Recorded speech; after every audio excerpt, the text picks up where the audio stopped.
Well, Craig, thanks for joining me today. This is a great time just to sit down and talk about baseball, life, food, weights, pitching, all kinds of things. We're just going to discuss a number of things today, but I want to start off with a little story. And this comes from the Old Testament.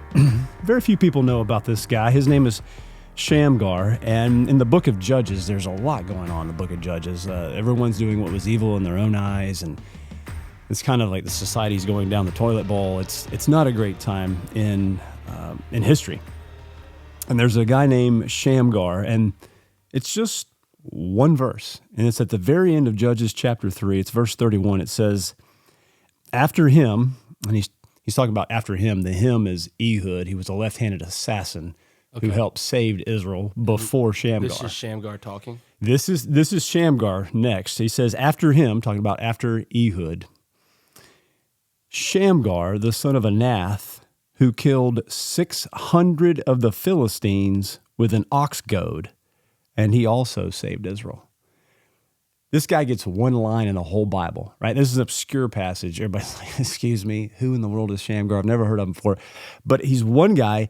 He's the son of Anath, whoever in the world that is, and he killed 600 of the Philistines, right? Now, this is like some John Wick type stuff. This is nuts. Philistines, were they like warriors? Philistines were the bad guys that didn't like God's people. Okay, they were, the Philistines, obviously Goliath came from the Philistines. We know David has a battle against Goliath, little shepherd boy David, 5 smooth stones, kills Goliath, but Goliath came from the Philistines.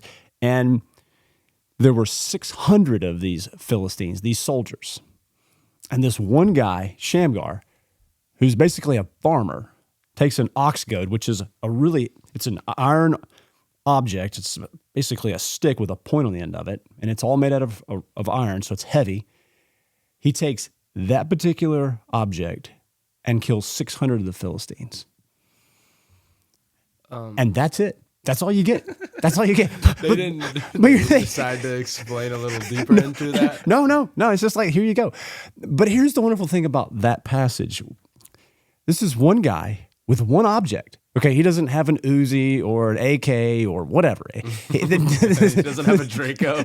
No. I mean, the dude just has an oxgoad. Yeah. It's a farm object, okay? It's used for hitting cows in the butt to get them to move. And they usually have pretty hard butts. So as you're hitting them, you really got to stab them to get them to move. A little poke, yeah. Yeah, those oxes, So anyway, takes an oxgoad and just starts.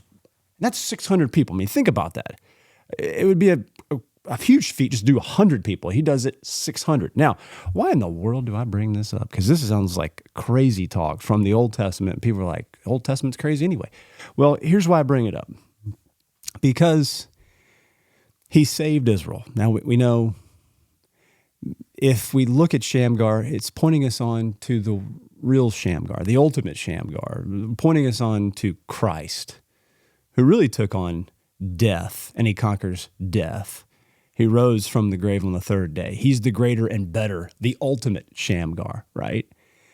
But even if we take this on a very pragmatic level and we say, what in the world? Why would we ever study this guy named Shamgar? Well, it just took one.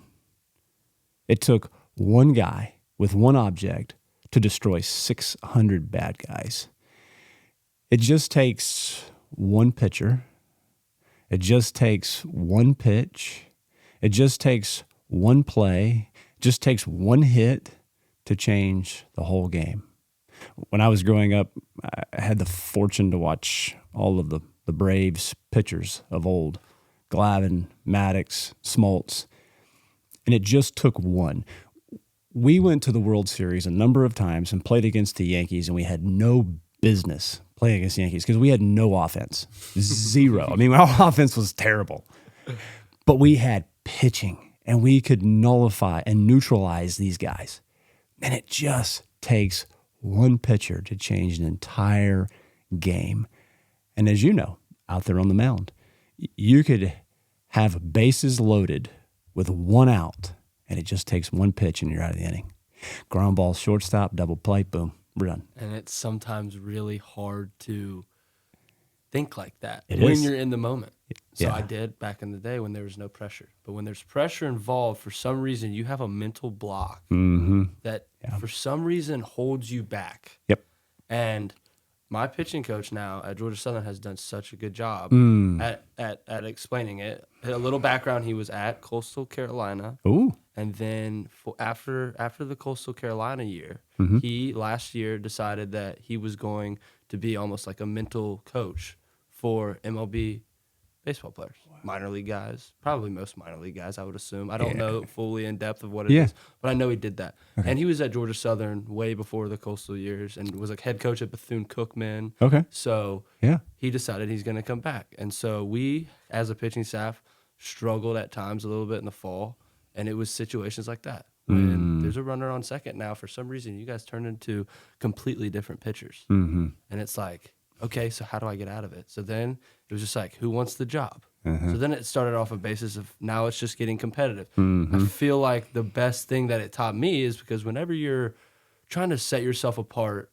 at the higher level, you have to be creative, but you can't just be erratic. You can't just make crazy moves. You can't just say, all right, I'm switching up my swing now. I want it to look like Bryce Harper today.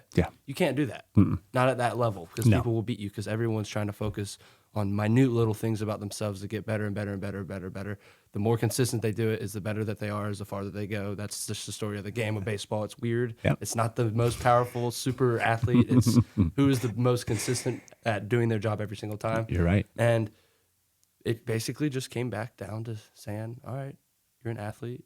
You got to realize that this is just full-on competition. It's better competition, and you wanted to be in this moment, so enjoy it. So it started to become more of an enjoying that moment, having fun with it, still wanting to win, but realizing it's not going to be everything all at once because you're going to get that time again. The best closer in the world doesn't win every single game. Nope. He doesn't save every game. No, you're right. Absolutely. And that's the game of baseball, and that's such it's the game of life, really. Well, and you always get tomorrow with baseball, right? 100%. You because of the way it's designed, you could play it 7 days a week, and you'll get tomorrow. And a lot of guys in baseball are perfectionists. When one thing goes south or sideways, psychologically they lose it. It's all over. It's like getting into a slump, and you've had 2 bad games. Well, because of your mental makeup, you're probably going for a third because you haven't figured out. You still get a whole lot more bats this week. It's going to be okay. But you're right. Baseball is a microcosm of life. You've got tomorrow. You never get to a complete dead end. There's always options. There's things to do. You got tomorrow. Come back and let's get after it. I want to start out by going back just for a second as we're having some discussions. I'll never forget. My goodness, how many years has it been now? It's been a number of years ago when you were a freshman. So you've been out. This has been 6 years ago. 6 years. 6 years. That's insane. You know how many years it felt like? It feels like 2 years. It feels like I took a little summer vacation down to Statesboro and decided to. No. So that's been 6 years ago.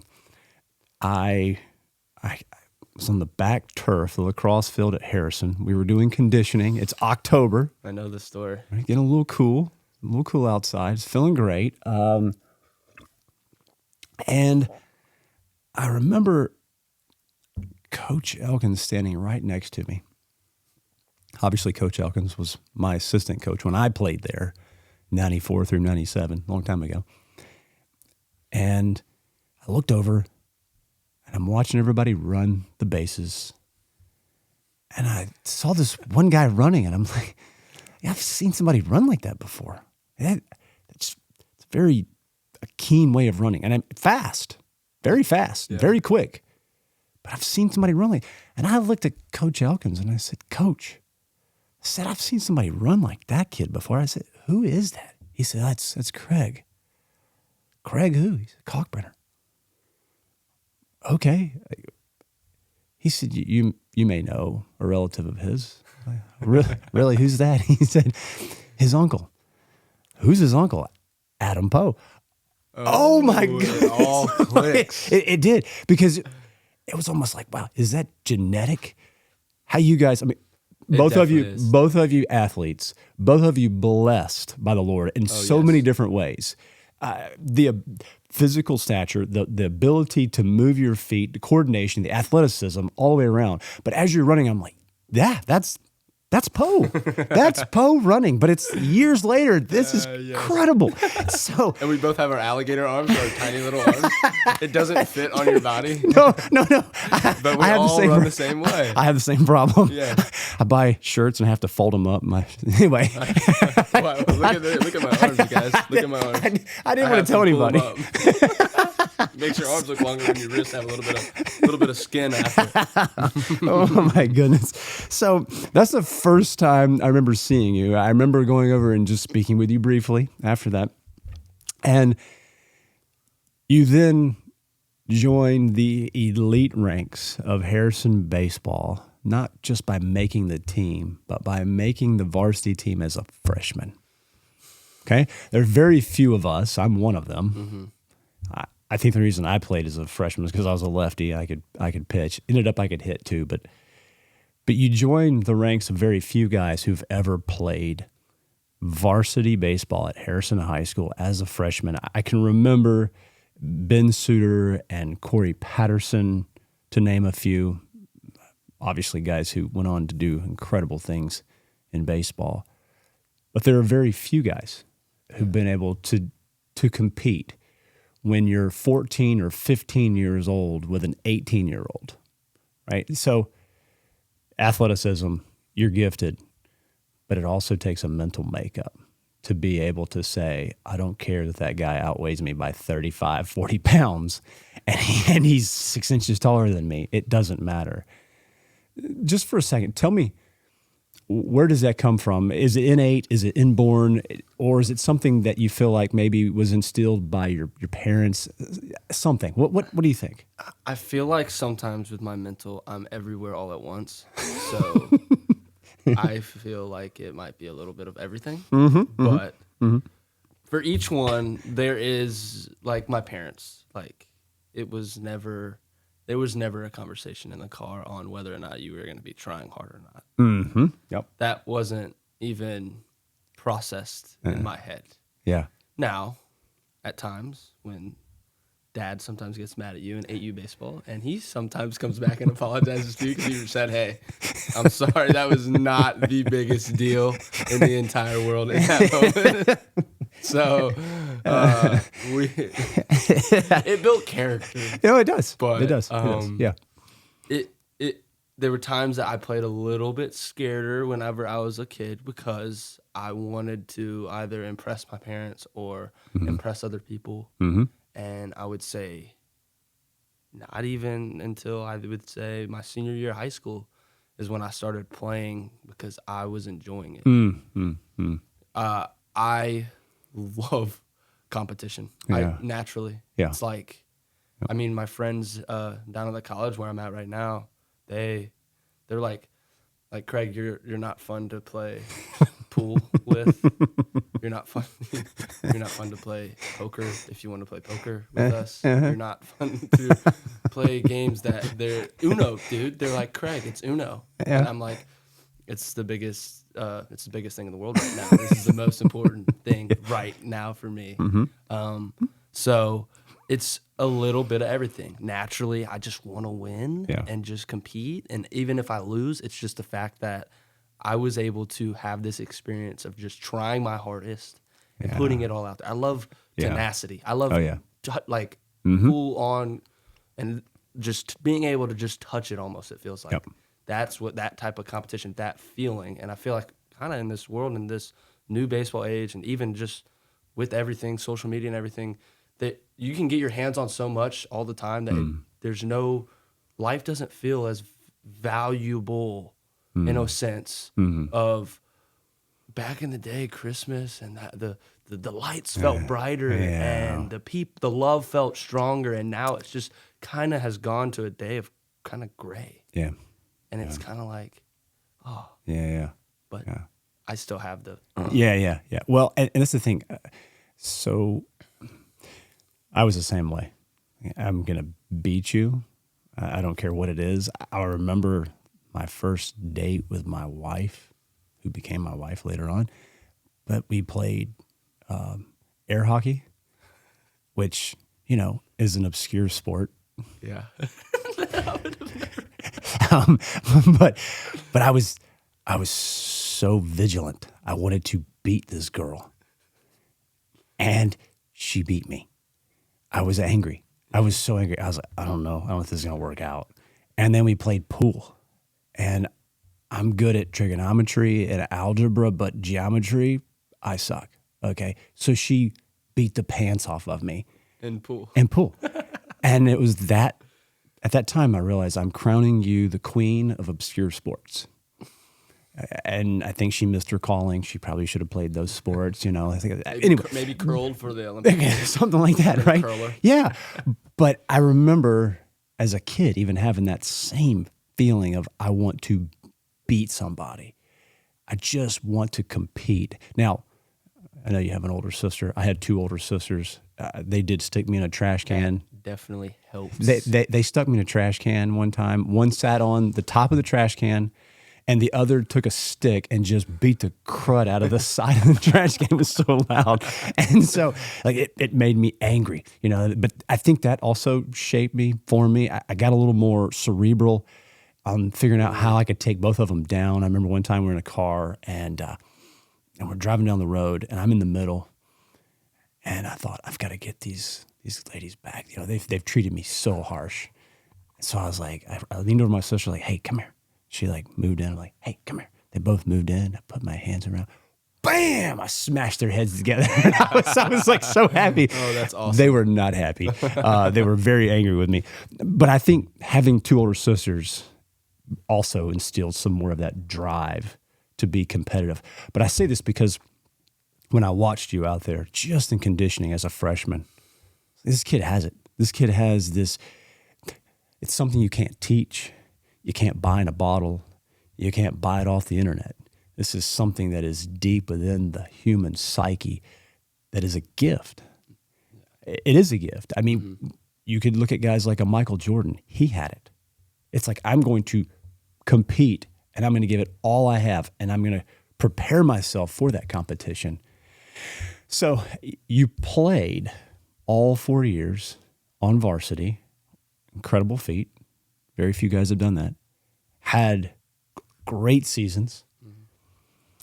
And then you go off to college. Right now, where are you at? What are you studying? And tell me a little more about the baseball. Okay.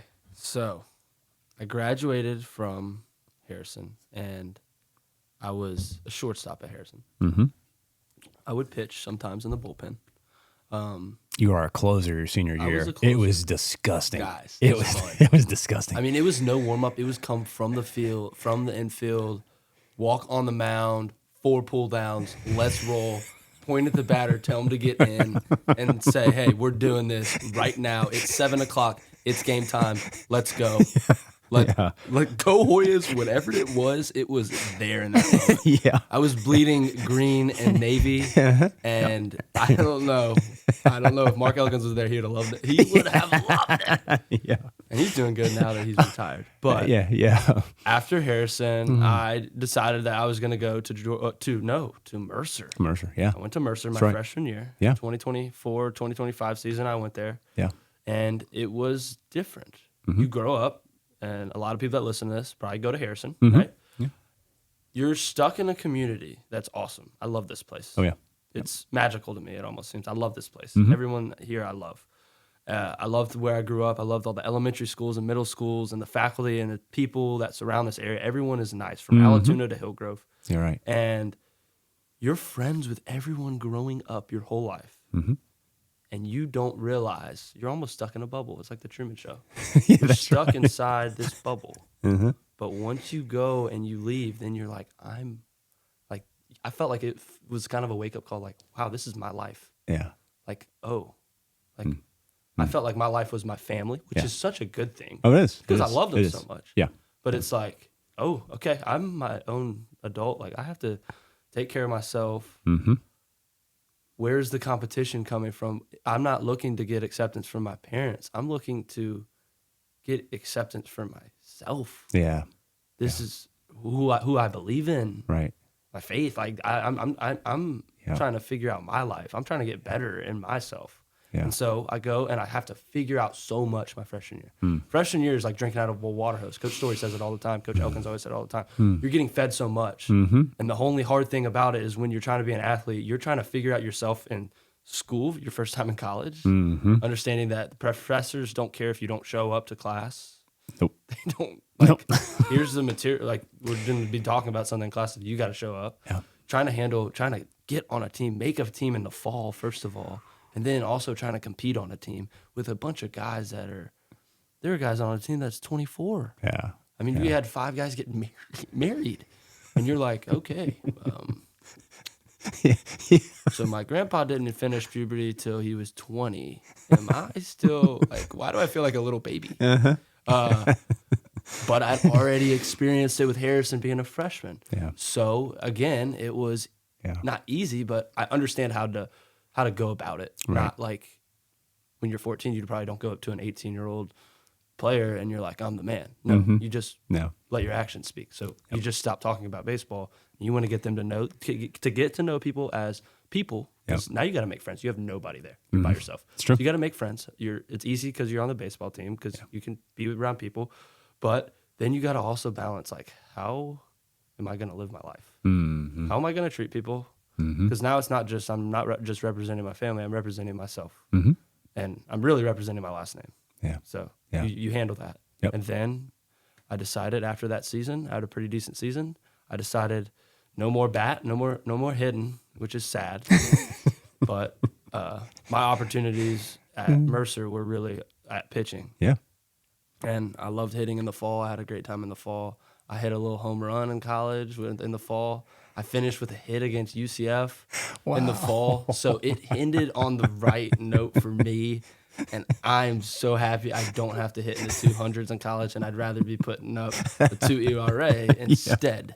So I don't mind looking for lower numbers. It's like golf. Like, keep going lower. Let's get lower. Let's go lower ERA, hopefully. But man. now I transferred to Georgia Southern, and I really love it there. Yeah. I feel like, no hate to Mercer, but I feel like it's an upgrade. It's the right place for me. Yeah, It's an upgrade for me. Well, we all have to find our place. 100%. Right. There's a different place for all of us. Some of us go somewhere and realize that's not the place for me. Hey, I did it at South Carolina. If I look back, I was one of those East Cobb baseball kids. Obviously lived in West Cobb, so I was a redneck, but I played baseball in East Cobb. And the lure of I've got to go D1.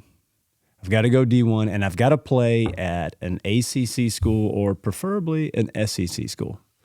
And the lure of South Carolina, they're offering me. Georgia offered me, but I was like, Georgia stinks, and I don't really like them, so I didn't go there. Now, they were terrible back in the day, by the way. They were not good. Yeah. This is a 97, so they were really bad. But I got kind of swayed by, I'm going to go play in the SEC. And I did my freshman year. I played a lot. But I realized my sophomore year that, this isn't the place for me. This isn't where I need to be. And I think that's the benefit now today with the transfer portal, where you can transfer, you can do these things immediately the next year. I remember back when I left from South Carolina and went to Georgia State, the coaches at that time could determine where you couldn't go. So they would say, I'll give you your release, but you can't go anywhere in the SEC. But I remember getting to Georgia State, and Georgia State's a D1 2A school. Doesn't have the limelights, the facility, any of that stuff. Yeah. But it was the place for me. It was the place where we just played. We practiced hard. Coach Hurst didn't make $1 million a year, but man, he loved us, cared about us, poured into us. It was like a father figure in college as a baseball coach. That's unheard of. Yeah. And I remember thinking, this is wonderful that I'm in a place where I've found where I need to be. And we ended up beating Georgia Tech, Georgia. We beat Georgia Southern too. I hit a home run in the trees down there. It was fun, a lot of fun. I liked playing down there. They actually offered me. Super big. Oh man, was it Skip, our coach now? No, I can't remember. When It was the guy who's there for since the dinosaurs roamed the earth. The guy who was there for a long time. I don't remember. He was a great coach, and the program was amazing at that time as well. It's been a great baseball program. NAIA championship way back. Yeah, that was with Underwood. This is another guy. It'll come to me. But yeah. But no, great place. So I'm glad that you made that transition. You're at a different school. Yeah, you're at Georgia Southern. The fall obviously was good for you. How did everything turn out? Playing, pitching, how did it go? It was a really good fall of learning for me.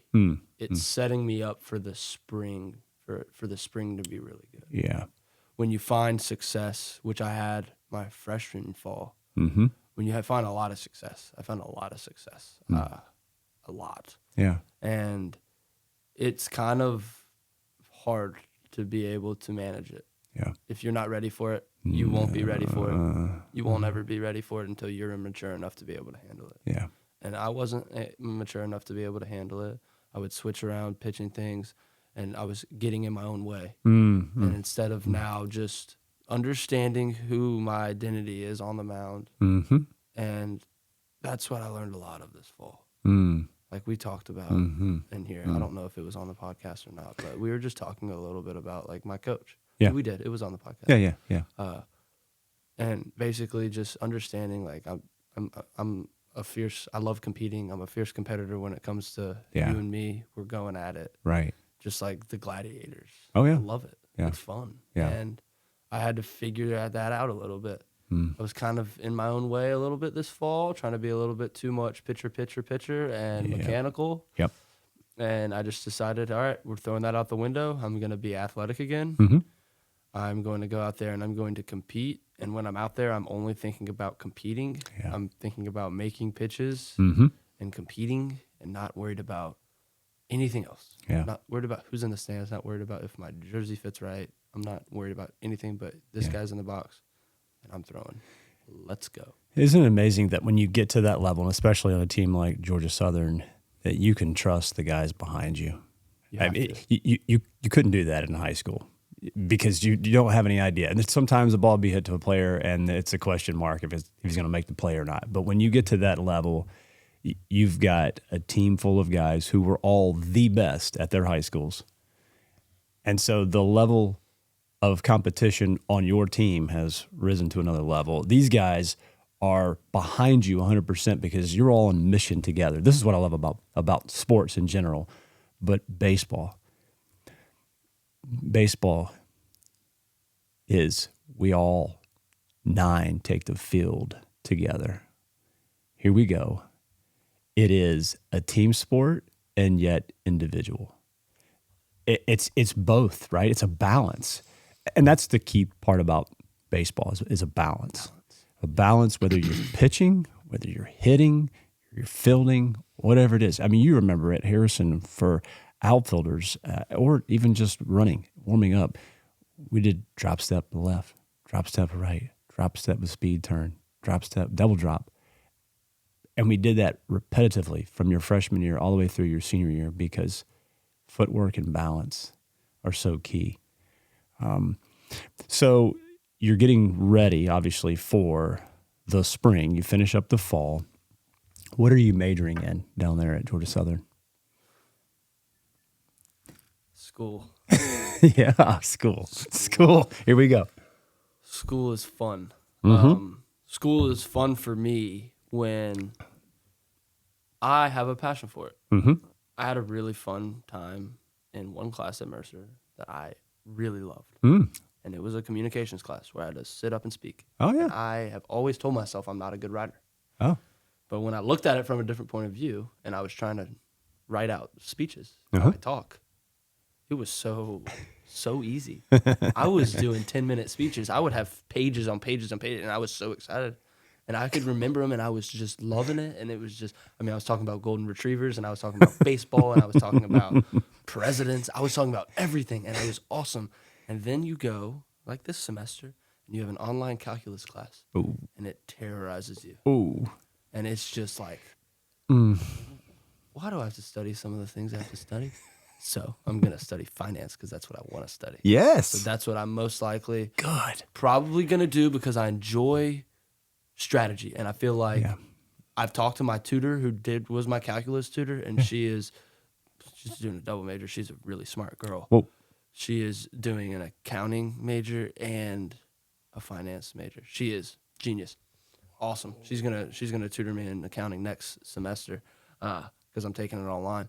But I just knew that finance has a little bit of strategy. It's not necessarily all numbers. It's also terms, and you got to understand that certain stock is going to move this way, or certain things are going to do this. This is the percents of this thing in a place, and I can remember that stuff, but how can I use that to maximize something? Yeah. Because it's also now that can turn into a competition for me. Yeah. And that's probably the most fun I could have. That's what else would I really think about doing? I don't know. Yeah. I don't know if welding is my calling, Right. So it's like, okay, Yeah. I like finance. It's not necessarily, wouldn't ever be money because it's money. Because if you think a finance major is going to make more money, it's not really the case. It's the person that's going to do that. And it's not money. If it's not money for you, you're probably going to make more. Just like that. I think there's a stat that says if you give more money away, you actually, in turn, for some reason, they make more money. Yeah. So it's like, all right, so if you really just have your passion and you don't worry about money, because the people with the most money realize that the number one thing you have in life is time. Time is the most important thing. It is the hottest commodity. So Really I'm is. just trying to figure it all out. I'm close to understanding everything, but I don't think I'll ever get it. I don't think I can do it. Well, I'm trying my hardest. I think you've picked a really good major to explore. I was a business major, and we had to take accounting. We took statistics. We took all the math stuff. And then when I got to finance, I realized, I really like finance. Compound interest, time value of money. My heart filled with joy over these things because I realized, wow, I can compute stuff and realize either how much it's going to cost me or how much I can make, whether it's investing in something or depreciation or whatever. But I couldn't get the accounting thing. It did. LIFO, FIFO, it just made me, figure it out made me, semester. I mean, good thing you've had a good tutor. She can help you out. Yeah. But the accounting part was just rough for me. But finance was good. You're going to learn a lot there. I think that's going to be super I helpful. really haven't for dug you. into it Yeah. quite yet. Yeah. So we'll see what happens with it. But Good. I mean, I'm excited. Yeah. I mean, Good. I still don't really know. You're supposed to apparently know, but nobody should know what they're doing right now in their life quite There are yet. plenty of people who graduate from college and never use the degree I that say- they earned. They go and use something else. I know plenty of guys. I have a lot of guys in my church that graduated from Georgia Tech, and they don't even use the engineering degrees that they received there. I just gotta realize that this is the part of my life where I can take risks. So I'm gonna just take them Yeah. and enjoy it. Learn all that you can. It's very helpful. Well, let's pivot for just a second, and I want to talk about baseball, but there's something I want to talk about that's related to baseball, and that is you've come back from school and you've put on some size. Yes. You guys have like you were telling me this the other day, you guys have team records or goals that you guys are shooting for with weight. Talk to me a little bit more about what's going on. We had in the beginning made the coaches basically had all the seniors draft a group of teams, kind of like we did at Harris. Mm-hmm. Yeah. It's called your accountability groups. Mm-hmm. Our team got second place this year, seems a little shady because the other team got 90 points and we got 89.462. But seemed a little shady on that one. I was kind of upset about that, but I could have got an A in calculus, so I'll just put it on me. But so you go over grades, and if you're ever late, you get penalized for stuff like that. So it's just like holding you accountable, basically. And I mean, our team was doing really good, and included in that is our weight. So basically, the weight is our coach basically has making a formula. His name's Hunter Lakey. He's great. I don't know how much longer he might be at Georgetown. He's he's a high value person of weight training, and he basically is set up like, hey, you guys need to make these certain weights. This is where I want you to be at by season. All I want to see is progress. Move up 0.5 a week, move up 0.3 a week. And I never did that. I would just go full on like, we're going to get 2 pounds this week. So I would go 2 pounds and I'd take a little breather, and there'd be a week where I wouldn't gain weight and I'd go 5 pounds. So I walked in there probably at 169. I'm very good at losing weight. It's so weird that at some point in my life it'll start to have to catch up to me, but I'm great at losing it, and I don't love that. But I was like, all right, we got to take this serious. So I was just eating, and now I'm up to like I weighed myself last night. I was like 184. Golly. So that's what's happened in, I guess, a 6-month span of. That's great. Of just doing it. But we have a nutritionist, so it helps. Okay. Yeah. It helps, all that stuff. But he kind of formulates like, hey, a pitcher at 5'11" or a pitcher at 6'4" is going to be two different weights. So the 6'4" guy, I need you to be at 225. Yeah. This guy, I need you to be at 195. That's going to be your ideal weight to throw as hard as you can, move as good as you can. Yeah. And then in a year, you can get to 205. Right. But it's like just slow growth, and then boom, like get to that point, see how you feel. Yeah. Get as fast as you were when you were at 169. Get as fast as you are, or faster when you're at 184. Because now you're moving more mass, but you're moving the same. When you graduated from Harrison, how much did you weigh when you left from there? I mean, I would sometimes be 160 something. I would sometimes be 155. I'd be like from 155 to 165. Okay. All right. So let's just say 155 to 169, and then now 184-ish. Yes. Wow. I'm trying to get to 190 by the start of spring. That's good. And I'm probably going to get there in 2 or 3 weeks. Yeah. So here's the cool part. You've been up to the indoor. We've had our 4-on-1s going on. We're hitting. You've come in. You're going out and throwing, whatnot. And there are a number of the Harrison guys who've seen you, and they've said, "Man, Craig's put some size on." And a lot of them say you can just see it like in your neck. It's like your neck just looks strong, right? And so they're like, "Man, I wonder what his secret is." And I'll never forget, a couple weeks ago at church, you're like, I guess talking to Micah and told him something about these lasagnas. All right, we need to go ahead and just disseminate this secret so that everybody can hear it. Okay. And once they hear it, they can start doing it too. And it's cost effective. It's very economical. Yeah, I was trying to think smart about it because I'm also trying to live on a little bit of a budget because when my dad. Yeah. I'm still not great at not spending money. You're going to be a finance major, so you're going to get better at this. Yeah, I spend a lot of money. I haven't studied too much into it yet. Right? So yeah, it definitely has to be cost effective, especially when you're in college. You want to go and do things all the time because you're in an area with a bunch of friends. You want to be able to go do stuff. Oh yeah. If it's go to the gun range, you want to go. Yeah. Guess what? That costs money. And then you realize everything costs money. Nothing is free.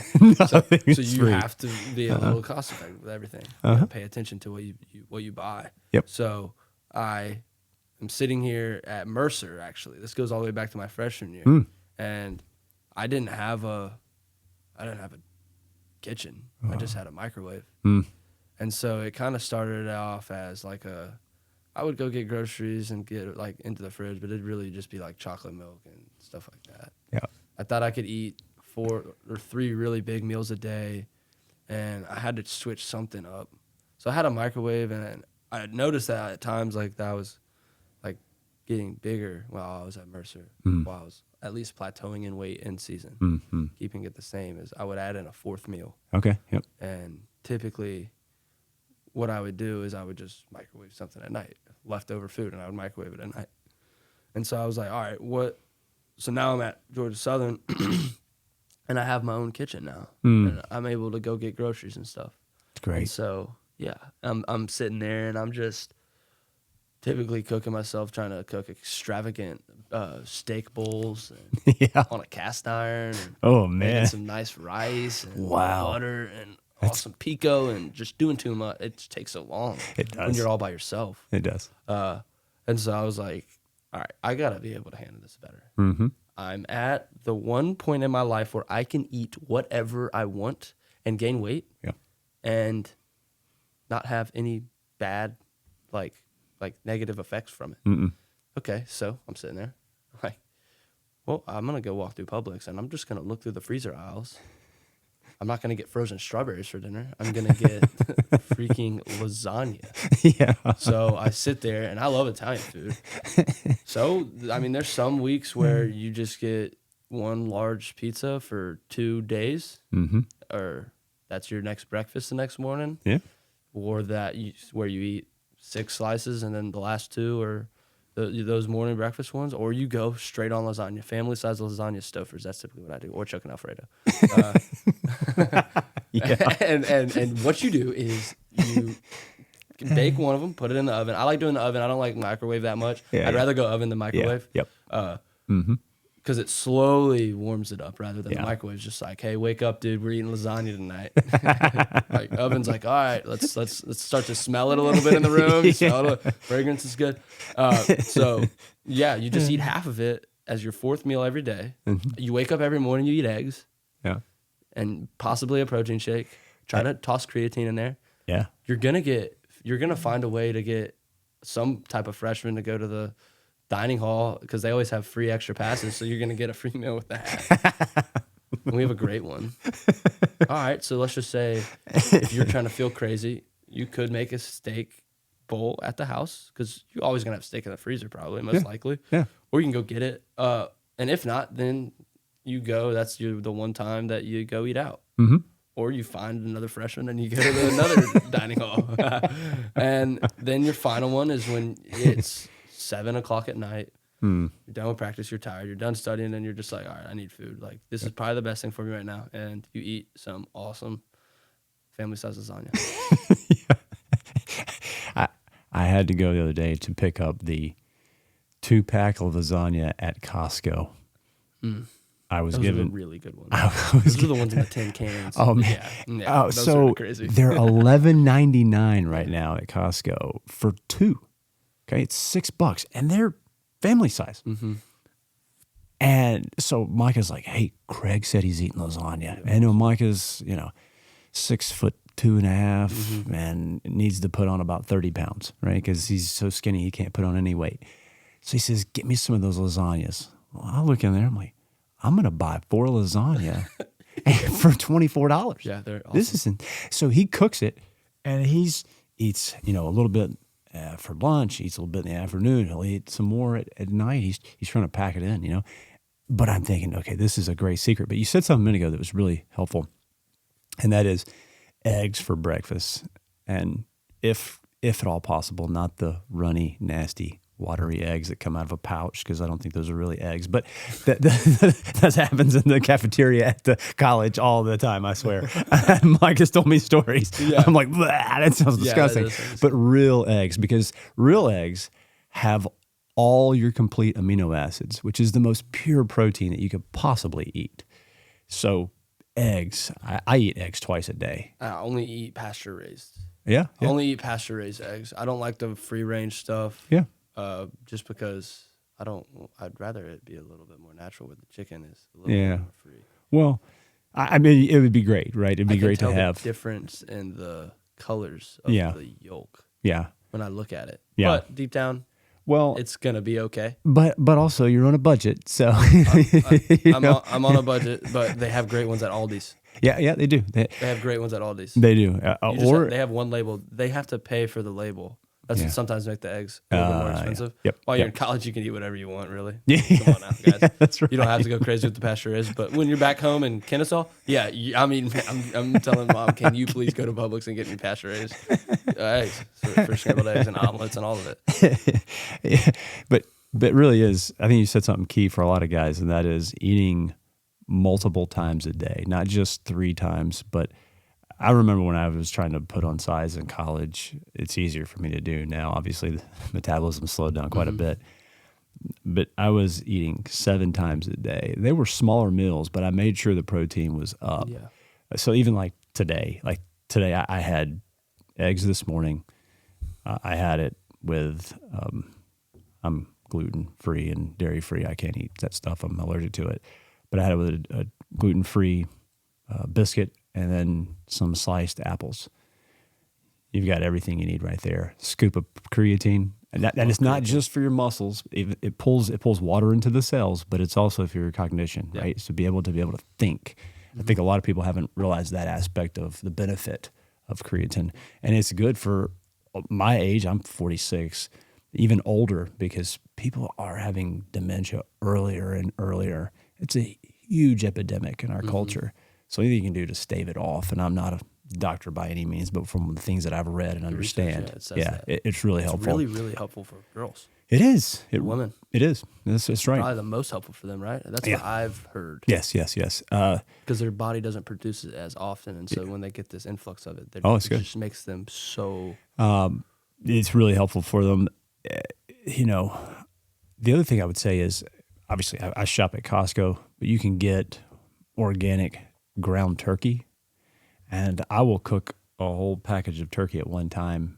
I'll divide it up in patties, put it in the refrigerator, and then pull them out and eat them, even like for a snack in the afternoon or for lunch. I'll eat like 2 patties, and I'll have it with, diced up potatoes or something. I try to eat very clean. Yeah. But it's high protein, good, complex carbohydrates. So we're not talking about sugary carbohydrates that spike insulin and then you drop off. We're talking about potatoes, oatmeal, these kind of things that it's a steady, again, back to balance. But having those multiple meals a day, and I still do it. I eat 5 meals a day. Yeah. But a lot of that's because it helps crank up my metabolism. Yeah. This takes me to another thing, though, I want to talk about for a second. How about the weight training? How does that look for you down at Georgia Southern? What are you guys doing? I'm going to add a little bit of the food into it because it's a process. Mm-hmm. It's a process when it comes down to weight lift training. Mm-hmm. The weight training is insane. But the number one thing, Matt Dickman, Coach Dickman is like who I like to call. Yeah. I would never call him Matt Dickman. I would be scared what he would say to me. But he always had he had the 10-point meal thing. Yeah. He would always give us a packet. Well, I always kind of just oh, all right, I'm just going to eat a lot of food today. Mm-hmm. Well, when you don't have a plan with it, you're completely cooked. Yeah. Number one, if you're at this age, until you start getting metabolism, eat as much as you eat whatever. Yeah. Eat Wendy's burgers, eat everything in your pantry, eat. Everything, because the only, I noticed it, I kind of had I have a lot of epiphanies all the time. I'm trying to always understand stuff and try to figure it out. And I was thinking, and I'm watching a YouTube short, and it was this bodybuilder, and he was like, I always tell my kids as athletes, he was like, if you look at a bodybuilder is its strongest when it has all this weight on it, and it is just eating whatever it wants to bulk because it has so much power to go with it. Yeah.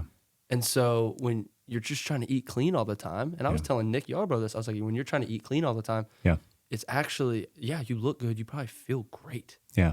But I'm telling you, you're going to feel more powerful as an athlete when you are just fueling your body with whatever it's asking for it. You shouldn't ever be hungry. Yeah. You should just be eating. Just keep fueling. Yeah. When you're bored in between TV, it's possible with your body just to grab one bite of something. Yeah.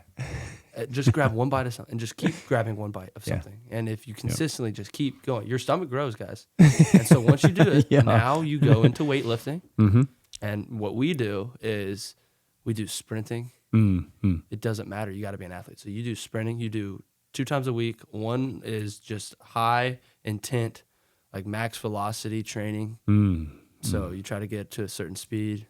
typically it's around a 40 to 60 yard length of sprints, probably 2 max velocity ones, 4 build up ones. Wow. And then your acceleration days, you're on bands and you're trying to accelerate inside of a 10-yard thing. So that's always to start your leg days. Yeah. But the thing is that you match your workout days with the throwing days. Okay. If you're a pitcher. Okay.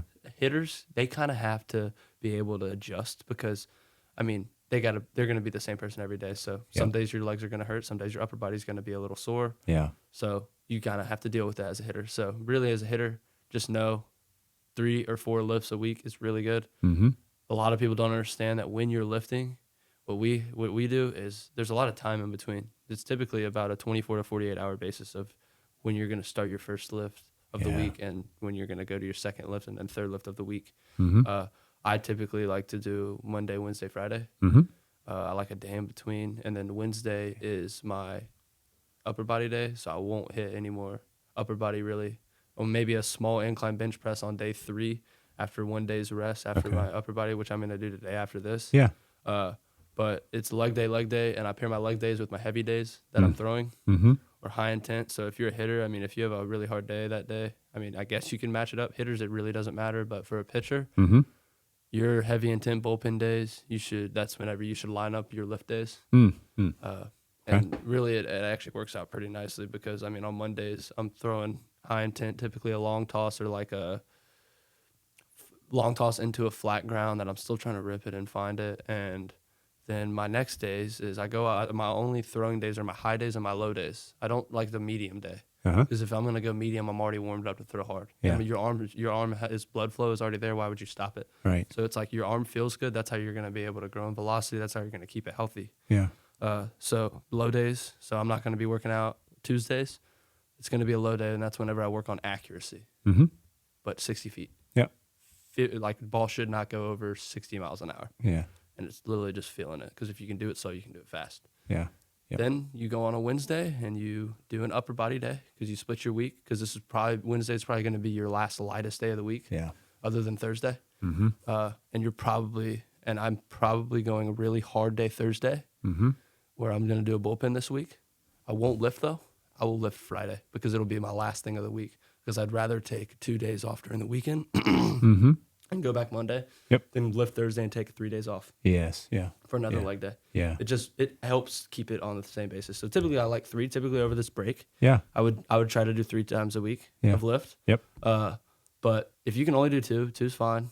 What do you 4's do? fine. What do you do on your leg days? I just kind of want to sit there for a second. Basically, what I do is, I mean, I'm on a plan with Hunter Lakey, our lifting coach.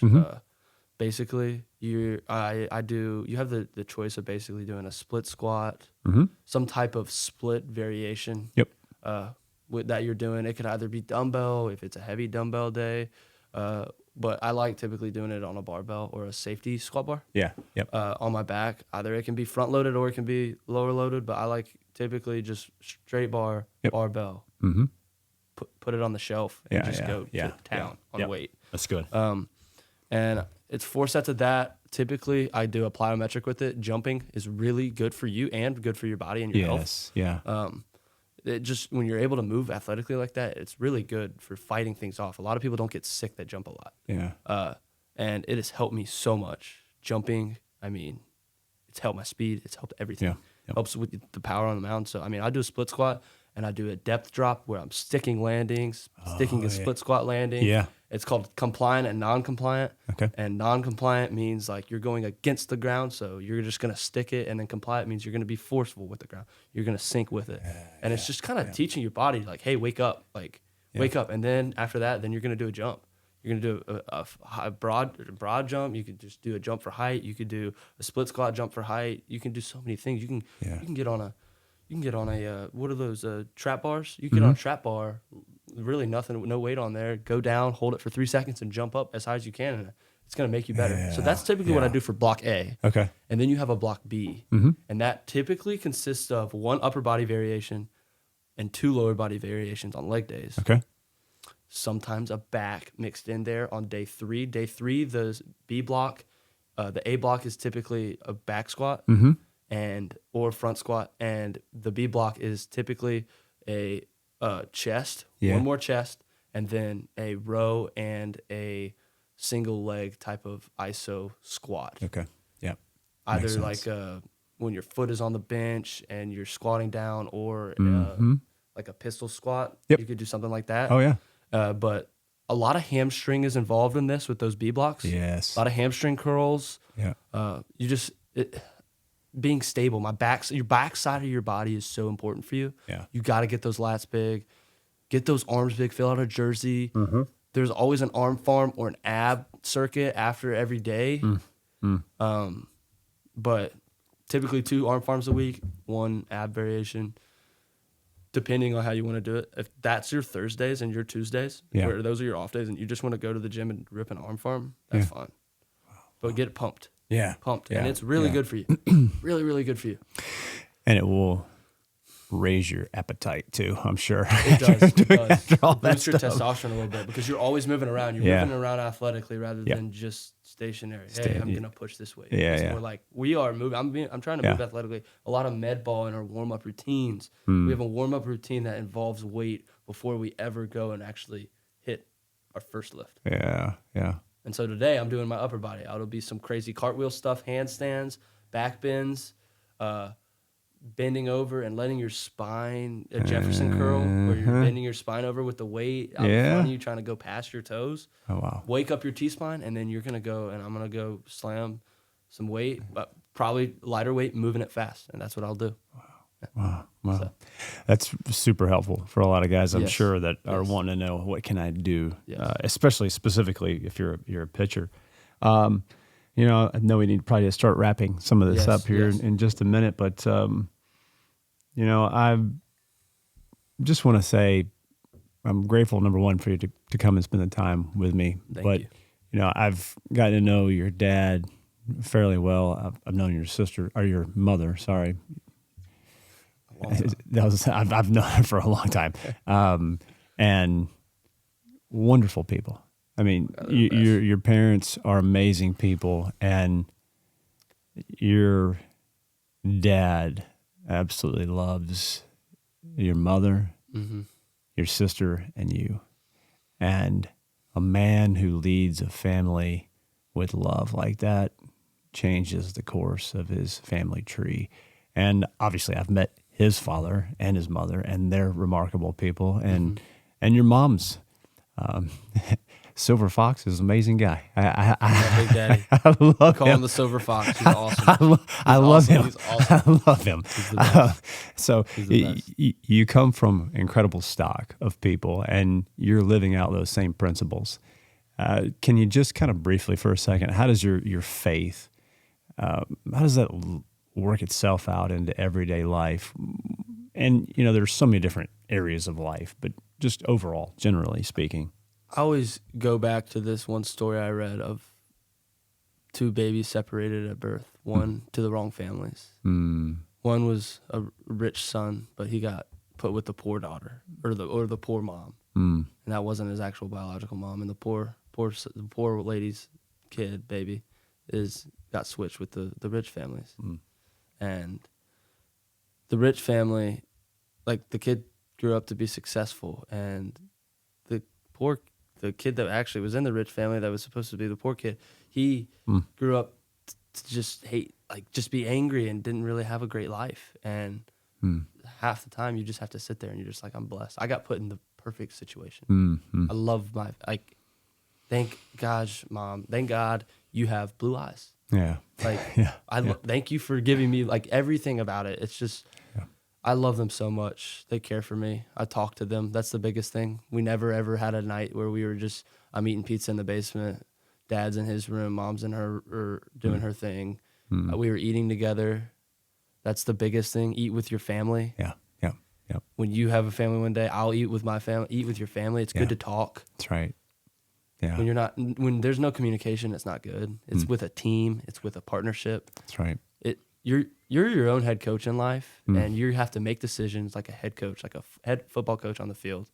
And you aren't ever gonna know the exact the first drive of a game of an offense. Yeah, they're gonna know what they're doing. They know the first 10 plays that they're gonna run. After that, guess what? You're reacting on the fly. Yeah. That's life. Yeah. You're reacting on the fly. right. So you have to surround yourself with a bunch of good coaches and systems to help you and your team. Yeah. And your family's your team, and your future family is gonna be your team, and you just got to be able to communicate and love with them.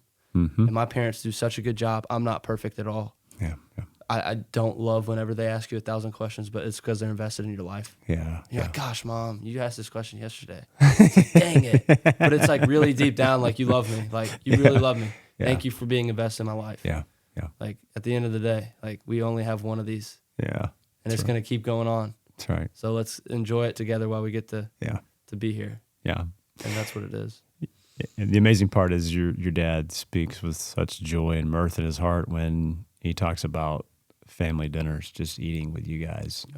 And you're right. And I've never said that to you, which is great because you guys are saying the exact same thing. But it's so true. A family that eats together, man, the communication, the love. I've never really understood how some people aren't close with their grandparents. Like tonight, I'm going to eat with the Silver Fox.